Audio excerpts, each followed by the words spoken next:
Students, आज की इस वीडियो में हम डिस्कस करने वाले हैं class 8 science chapter number 5 conservation of plants and animals.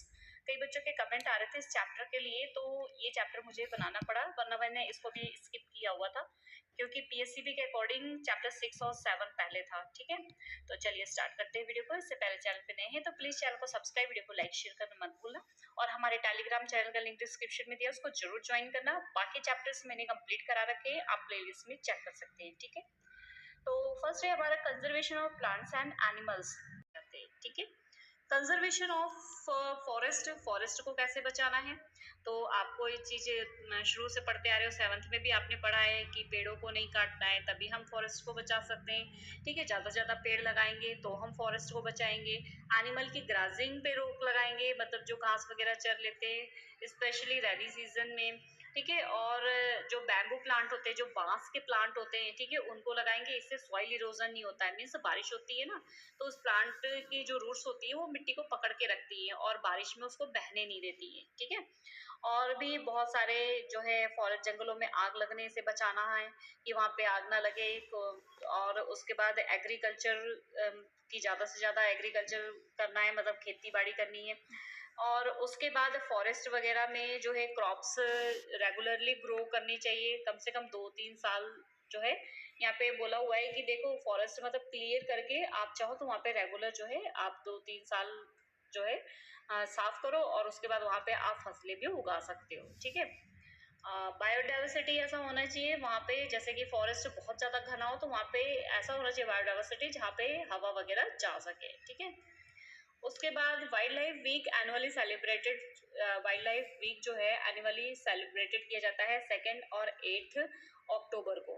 ठीक है, और जिसमें कि क्या होता है कि फ्लोरा और फना को बचाने की कोशिश की जाती है। अभी मैंने आपको बताया था फ्लोरा और फना के बारे में, आपको बाद में बताऊंगी, वीडियो में बताया था।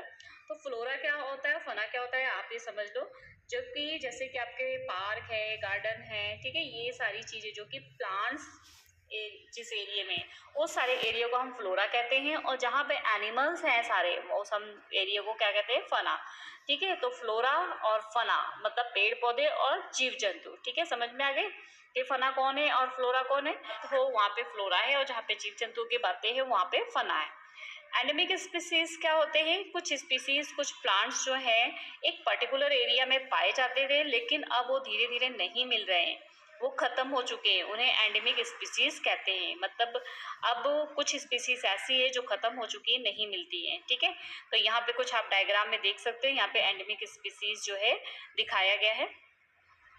तो इस तरीके से जो है एंडेमिक स्पीसीज का मतलब, यहाँ पे कई बार एंडेमिक स्पीसीज आप जरूर कर लेना, इसकी डेफिनेशन आ जाती है पेपर में कि species plant animal which are found in the particular area में बट अब not found all over world. मतलब एक एंडेमिक स्पीसीज का मतलब हो गया एक पर्टिकुलर एरिया में। फॉर एग्जाम्पल हम ले लेते हैं एलिफेंट। ठीक है, फॉर एग्जाम्पल एलिफेंट हम कहते हैं साउथ के साइड में या जो भी साइड में, वहाँ पे एलिफेंट ज्यादा पाया जाता है और नॉर्थ के साइड में कम पाए जाते हैं। मतलब एक पर्टिकुलर एरिया में एक स्पीसीज पाई जाती है, उसे हम क्या बोलते हैं, एंडेमिक स्पीसीज। ठीक है, और हर जगह ये नहीं पाई जाती है। ठीक है, जैसे कि स्पेशली हम ले तो बैम्बू प्लांट हैं वो नॉर्थ ईस्ट में पाए जाते हैं। ठीक है, कॉलिफोर्नियस फॉरेस्ट में जो हिली एरिया है वहाँ पे भी पाए जाते हैं। ठीक है, तो इस तरीके से आप जैसे मध्य प्रदेश है वहाँ पे पार्किंग डियर होती है, पाई जाती है। ठीक है, तो इस तरीके से अलग अलग हर जगह, मतलब वो चीजें नहीं है। जैसे हिमाचल में देख लो, पंजाब और हिमाचल वो लोअर लेवल में है, तो राइनोसोरस जो है वहाँ पे ज्यादा पाए जाते हैं, असम, मेघालय। ठीक है, तो इस तरीके से यहाँ पे आपको दिया हुआ है कि किस जगह पे कौन से जीव जंतु ज्यादा पाए जाते हैं, तो इसको एक बार आप रीड कर लेना।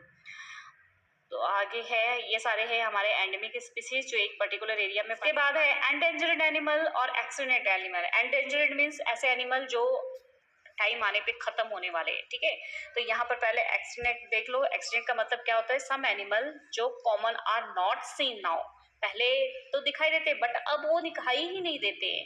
ठीक है, मतलब वो खत्म हो चुके, चाहे वो प्लांट्स की हम बात करें चाहे वो एनिमल्स की बात करें, जो अब है ही नहीं, वो हमारी स्पीसीज में से खत्म हो चुके, उसको एक्सटिंक्ट बोलते हैं। ठीक है, एंडेंजर्ड का मतलब क्या होता है कि अब ये भी इसकी कगार पर है, अगर हमने इनको सेव नहीं किया तो थोड़े दिनों बाद ये भी क्या हो जाएंगे, खत्म हो जाएंगे, तो उनको बोलेंगे एंडेंजर्ड। तो यहाँ पर आपको देखो कुछ एक्सटिंक्ट और एंडेंजर्ड स्पीसीज स्पीसीज की जो है ये सारे एंडेंजर्ड है कि अगर इनको बचाया नहीं गया तो एक टाइम ऐसा ही देना ही बंद हो जाएंगे।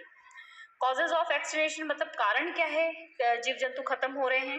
देखो, एनिमल जो है not seen A given area, 5 से 10 साल अगर एनिमल नहीं दिखाई देता इसका मतलब वो खत्म हो गया।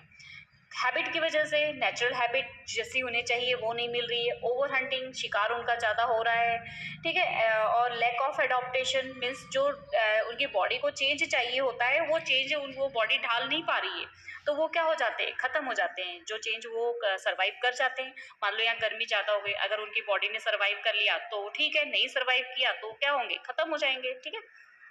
डाटा बुक एक, देखो ये क्या होता है, एक international union conservation of natural resources जैसे कि IUCN इसकी फुल फॉर्म कर लेना।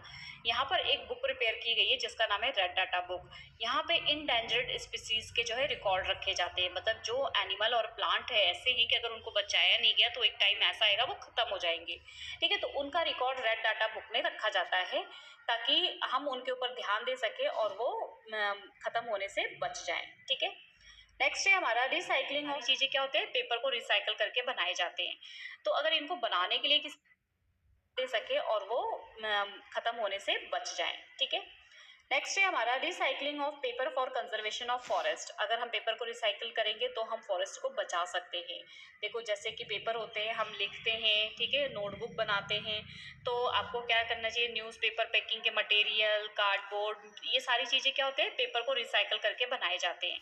तो अगर इनको बनाने के लिए किसकी ज़रूरत होती है, लकड़ियों की ज़रूरत होती है। और इनको बनाने के लिए 1 टन ऑफ पेपर के लिए 17 फुल्ली ग्रो पेड़ को काटना पड़ता है, मतलब 17 पेपर काटे जाते हैं तो 1 टन, 17 पेड़ काटे जाते हैं तो 1 टन पेपर बनता है। तो कितने सारे पेड़ों का नुकसान होता है, इससे जंगल भी खत्म हो रहे हैं ना, प्लांट्स खत्म हो रहे हैं, ठीक है। तो इसके लिए क्या किया जाता है, उसको काटा जाता है, फिर उसकी पल्प्स निकाली जाती हैं और उनको पानी के अंदर डाला जाता है।